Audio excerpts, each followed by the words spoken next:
MVP. And MVP is MVPs. MVP. Minimum viable product is. Désolé, aujourd'hui je vais pas être sympa parce que ce sujet est vraiment important. Bienvenue dans cette série où je t'explique en moins d'une minute les mots qu'on entend partout dans l'univers startup mais que personne prend le temps d'expliquer simplement. Je connais plein d'histoires horribles de fondateurs qui passent des mois, parfois même des années à bosser sur leurs produits et quand ils lancent, énorme flop. Des dizaines de milliers d'euros, parfois 40, 50K cramés pour rien. La solution, le MVP. Le fameux Minimum Viable Product. Un MVP, c'est tout simplement la première version de ton app.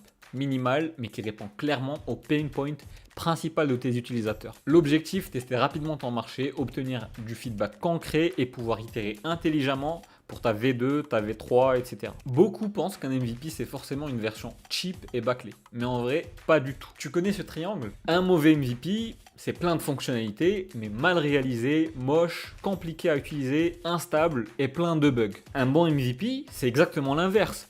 Peu de fonctionnalités, mais impeccable, design propre, expérience fluide, hyper stable. Et je comprends que tu aies peur que ça ne suffise pas et que tu veuilles ajouter plein de fonctionnalités nice to have qui rendent ta solution plus cool. Mais crois-moi, tu peux mettre ton insécurité de côté parce que si tu donnes juste les fonctionnalités indispensables, celles qui répondent vraiment au pain point principal de tes utilisateurs, c'est largement suffisant pour ta première version. Et si tu veux un MVP rapide et propre, sans exploser ton budget, écris-moi.